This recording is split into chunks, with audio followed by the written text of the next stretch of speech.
Check the mic and make sure it sound right, boys.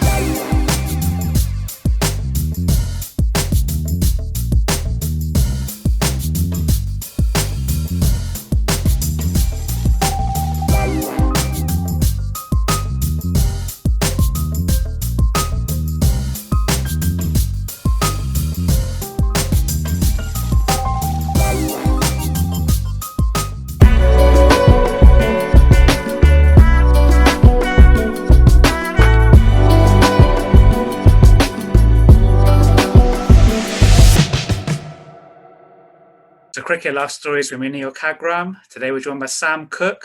Sam, how's things going? Yeah, really good to be on. It's a pleasure to be on, and yeah, hope lockdown's not treating you too badly so far. It's crazy times for all. So Sam, you're going to give us some insight into your skills, swing and seam bowling. But before we get into it, let's talk a little bit about your career. What are your earliest memories of cricket and how you got into the sport? Yeah, I think my sort of earliest cricketing sort of recollection would have to have been sort of the 2005 Ashes, obviously a huge series, and I was sort of 7 or 8 probably when it was on. So that was sort of an early cricketing point for me. But I think in terms of actually going to watch cricket would be sort of early floodlit T20s down at Essex, going along sort of with my dad, my brother, and friends, and that's sort of how I got the gateway into the game. Go down and watch a T20. I enjoy this. Go and watch a 50 over game, get into it a bit more, and then go and watch 4-day cricket. So I think T20 was sort of the gateway for me physically going to watch cricket. And then your first club, what side was that? Yeah, so I actually started off at a sort of small village team called Writtle. We had sort of a friend of a friend who they had a football club there and needed something to do in the summer, so they attached sort of a cult section to the football club and started this sort of the cricket club. And myself and actually Aaron Beard, another Essex player, we both started there as kids, and then I went up and played sort of through the men's, started to play the men's stuff there, and then at about sort of 14, 15 I moved to sort of Chelmsford Cricket Club, at sort of a bigger Premier League club. And then what inspired you to be a seam swing bowler? Did you delve into other elements of the sport in terms of like spin, or was it always kind of the seam swing?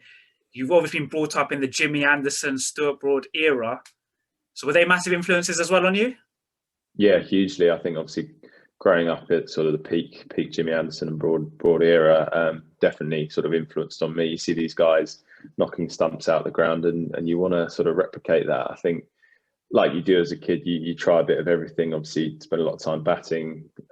You dabble about with a bit of spin here and there when you're a kid, and still now, even in a warm up, you'll go into Simon Harmer and say, "Oh, I can spin it more than you," and try and bowl a few offies. But I think as a kid, I quite quickly realised once I could swing the ball that this was sort of my sort of best opportunity to get wickets. So quite quickly, once I sort of worked out how to swing the ball, was focusing on that. How important was your university grounding in terms of the playing side of things? I know that your university was for Loughborough, wasn't it? And you played in a very strong team, the likes of James Bracey, Robbie White at Middlesex. Just talk us through that in terms of the fellow pros you played with and the standard of cricket and how that's actually aided your game to this present day now. Yeah, for me, it played a huge part in my career so far. I think at the time when I was sort of doing my university application, I was on the academy at Essex and still didn't really know whether I was going to get signed or whatnot. And sort of in the winter period, chatting to John Childs, who was the academy director at the time, and we both sort of agreed that I'd always wanted to go to Loughborough. I'd love the idea of going there. But from my point of view, I felt like if I went there and played a few first class games, and prove to Essex that I could compete at that level, it would only sort of aid my cause when I came back to Essex. Fortunately, I got offered a summer contract just before I went, so that kind of gave me a bit more security before going to uni. And then I kind of had sort of the best of both worlds. I got to train at the amazing sort of performance centre up there. Like you mentioned, some of the guys. I think that the biggest thing for me was the group of guys we had around. We had some guys there now that aren't just sort of made it as professionals, but like you say, you've mentioned Brace, obviously Whitey, Hassan Azad, Michael Burgess, Charlie Thurston. Now there's these guys are doing it week in, week out and putting in massive performances. So it's not kind of like just making up the numbers, the guys from that team. We've kind of gone on and we're playing big roles in county teams. So I think it speaks volume for the standard and the setup we had there with Russell Cobb, that it kind of bred high quality cricketers. So for me, the whole sort of 5-day-a-week training, trying to balance sort of work and training, played a big part for me going forward. Obviously, you do a lot of growing up there, but in terms of the actual technical stuff and the ability to be able to use that cricket centre whenever we wanted, played a massive part for me. And practicing obviously with guys with similar goals and similar aims, I think it all benefited all of us really well. So for me, I'd credit Loughborough massively for a lot of the success I've had so far.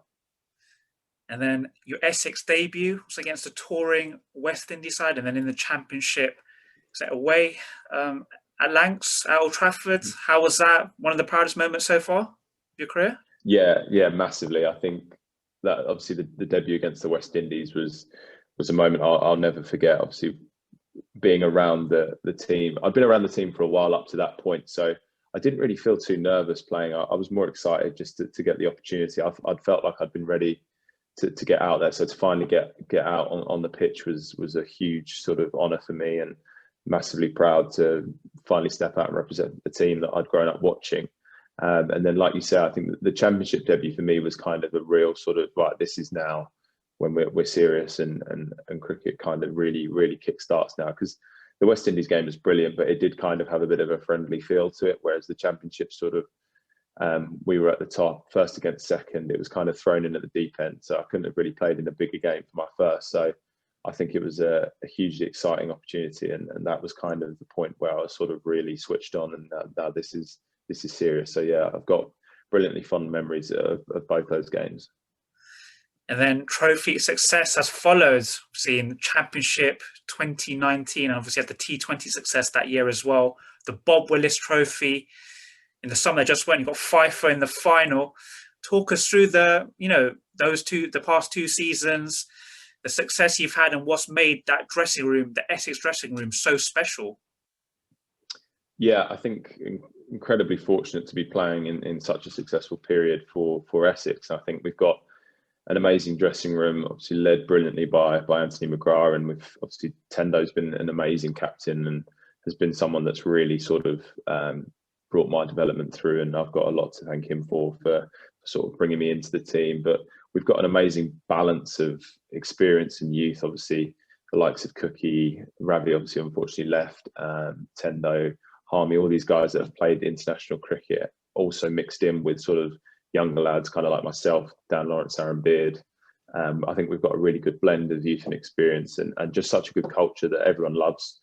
Obviously helps winning, but I think 90% of the time we're good mates off the field and on the field. So I think that helps a lot. Obviously, like in terms of the trophies, it's been incredibly special. I think coming in sort of the back end of 2017 and that Championship win, I kind of felt a little bit guilty, sort of riding the wave a little bit, but brilliant to be involved, and amazing. I remember sort of pinch yourself moment, holding that trophy and seeing some of the guys that hadn't won a championship, so kind of felt a little bit guilty.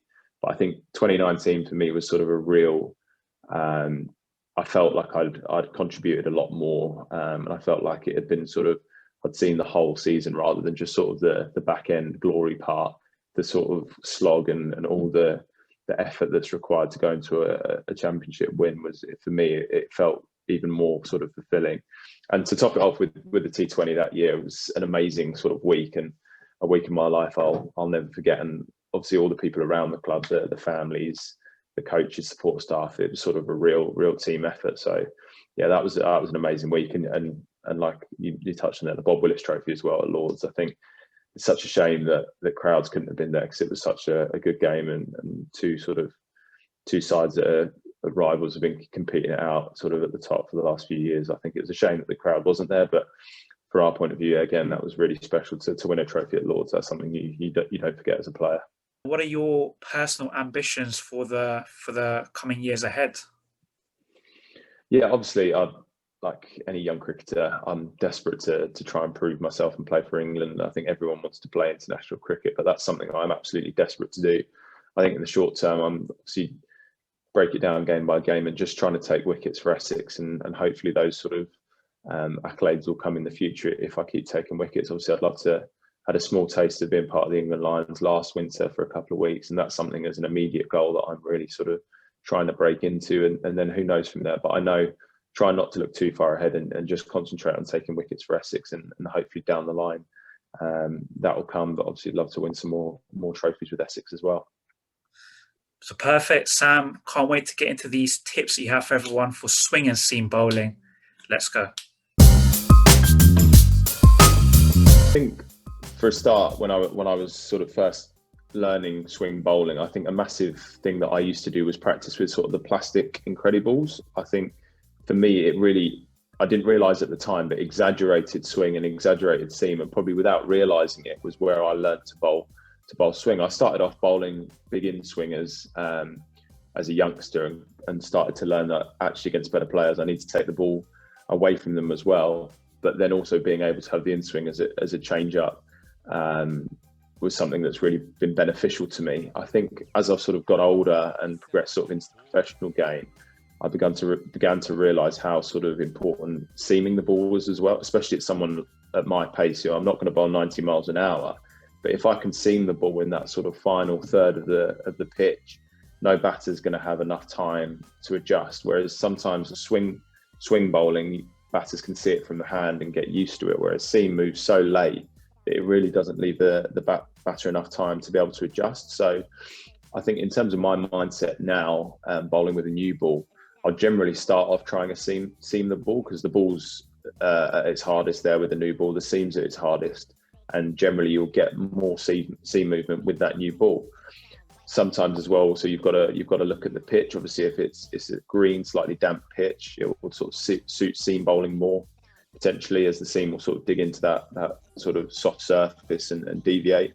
Likewise, on a flatter pitch, you might not get quite as much seam movement. So it might be a day where you've got to focus on trying to swing the ball more.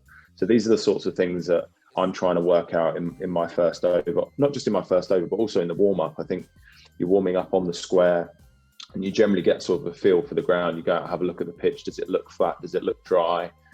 Is it going to be a day where I have to try and swing the ball? But you're trying to work these things out in your head, sort of at the top of the mark.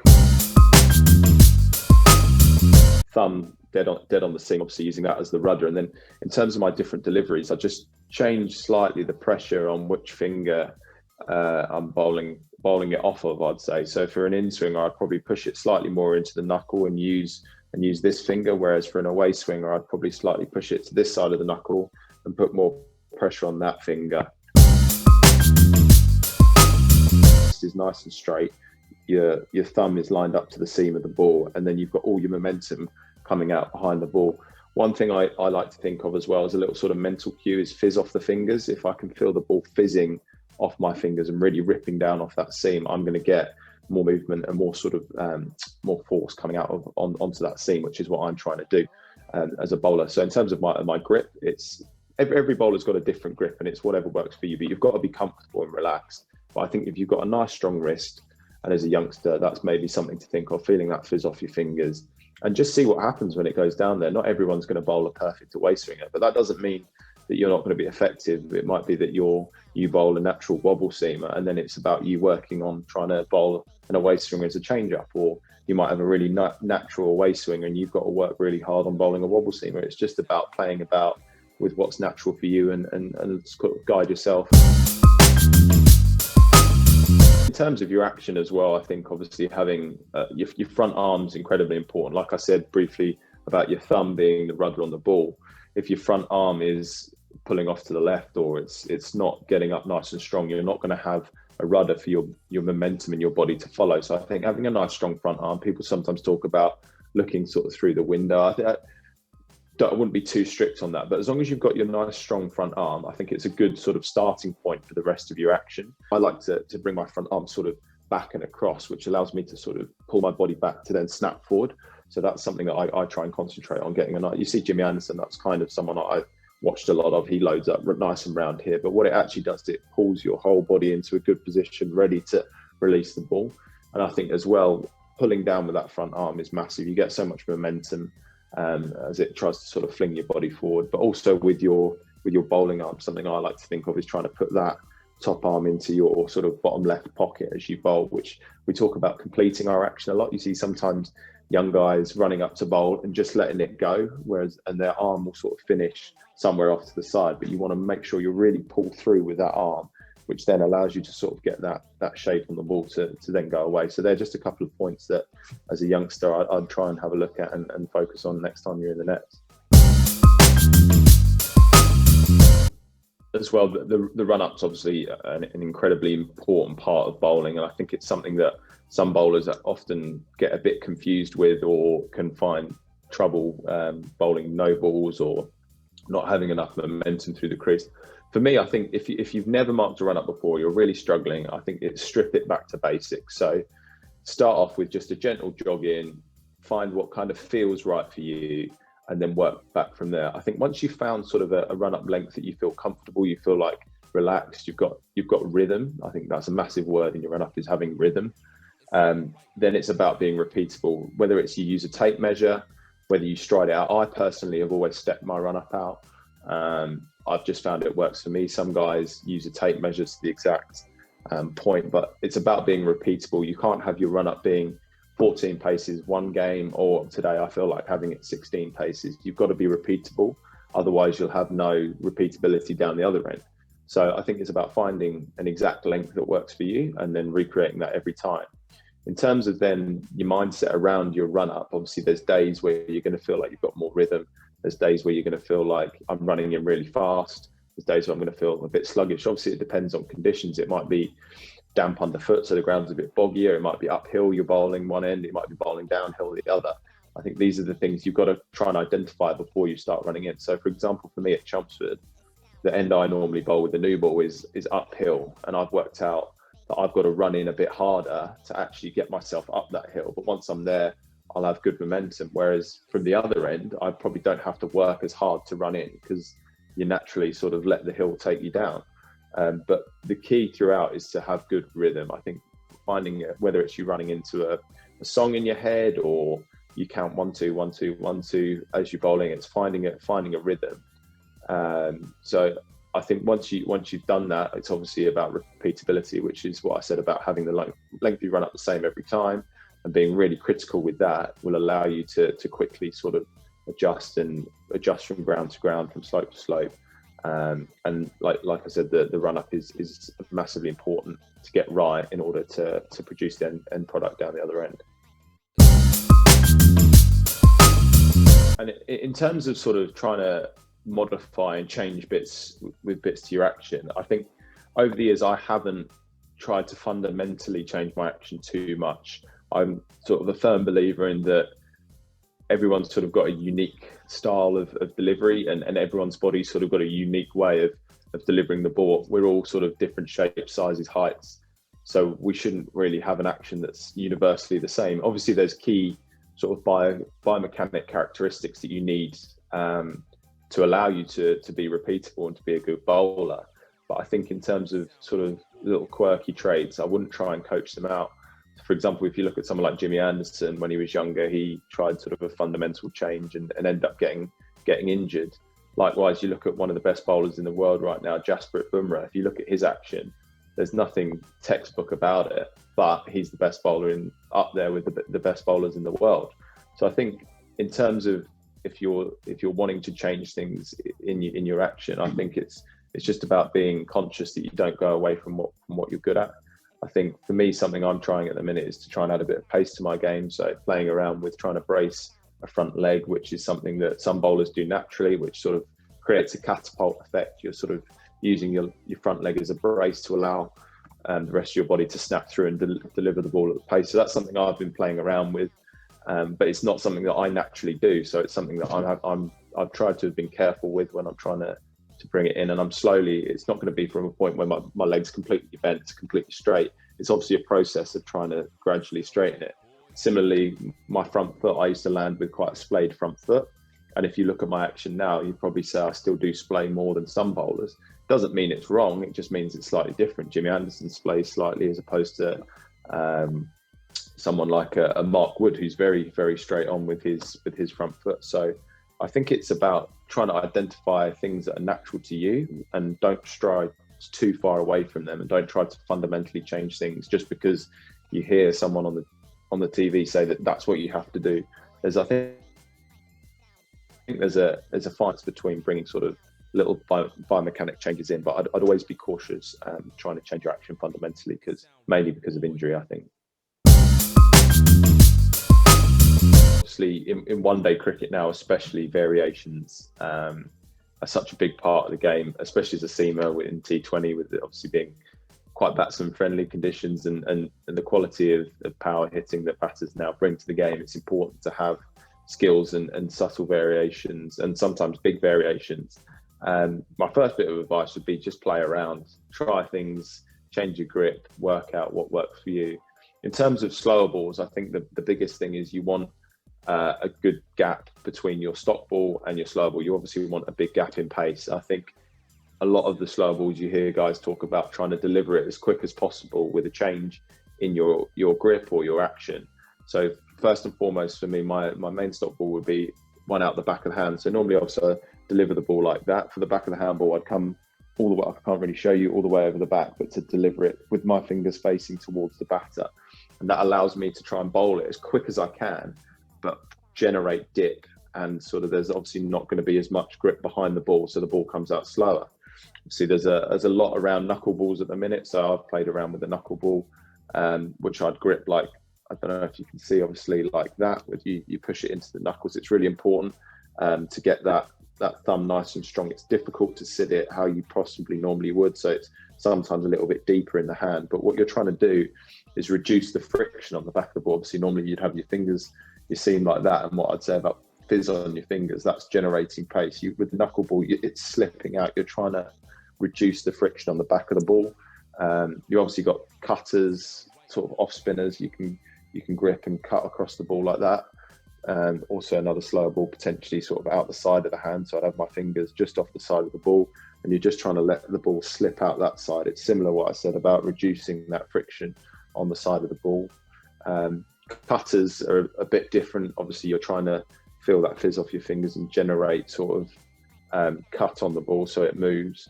But like I said, I think if you're a youngster sort of starting out trying variation, I think just have a play around and see what result it creates at the other end, but also to be conscious of what is happening at the other end. You don't want to have a great dipping back of the hand slow ball that lands in the side of the net every time. You still need to deliver it on a good line and length. But to start with, just play around with your grip, find out what works for you. You might find that a knuckleball is really effective, but your back of the hand ball is not. So I'd concentrate on working on your knuckleball until it's at a point where you feel like you could use it in a game. And then maybe in the winter, go back to practicing the back of the handball. So it's all about playing around and experimenting and using your net sessions, I think. I think a fast bowler's mindset, I think, especially bowling with the new ball in 4-day cricket, my mindset would be I'm trying to keep as many possible dismissals in play as possible at all times. So say I'm bowling to a left-hander, for example, and the ball's not swinging back into them. I know it's going to be very hard to get them out LBW bowl, so I'll then go round the wicket to allow myself to attack the stumps a bit more. In 4-day cricket, that's all I'm thinking about generally as a start point is how can I get this batter out and how can I sort of improve my odds of keeping as many dismissals in play as possible. I think in terms of plans of trying to set batsmen up, obviously we're quite fortunate. We play against the similar sort of teams every year. We play against the same batters most year. Obviously you have young guys coming in, sort of guys moving out, but generally you kind of get an idea of where batsmen are strong and where batsmen are weak. So in terms of trying to set a batsman up, I obviously got an in-swinger, which I use as a change-up delivery. So I don't want to bowl it too often because I don't want the batsman to get used to it. But likewise, I want to use it often enough because I feel like it's a weapon in my arsenal. So it might be on a day where I feel like, right, I'm going to bowl this batsman an in-swinger first ball because he might not be expecting it first ball. Or likewise, it might be someone that I think I've got to sort of lure a bit more, maybe bowl sort of a 4th, 5th stump line, take the ball away from him for a while and then use it as a change up. But I think a lot of the time I go on gut feel, unless it's a batsman that I've had success with a specific plan before, in which case I'll change to do that. I think in one day cricket as well, I think in T20 now, it's I think a mindset thing that I've changed recently is trying to attack. I think you sort of walk into a T20 game and you sometimes as a bowler have an instantly defensive mindset. You're trying to go for as few runs as possible, sort of damage limitation. And if I get none for 20, I feel like I've done my job, which isn't really the case. I was watching the Big Bash the other day and I heard Aaron Finch say something, I'd rather you go 1 for 20 than none for 8 and you're over, because he was so focused on getting that batsman out. And that's something I've really tried to bring into my game in the last few years. But I think it's always having a positive mindset as a fast bowler. How can I get this batsman out? How can I keep as many dismissals in play as possible? And I think there'd be the two sort of main points. If I could give advice to a young sort of up and coming fast bowler, that would be them.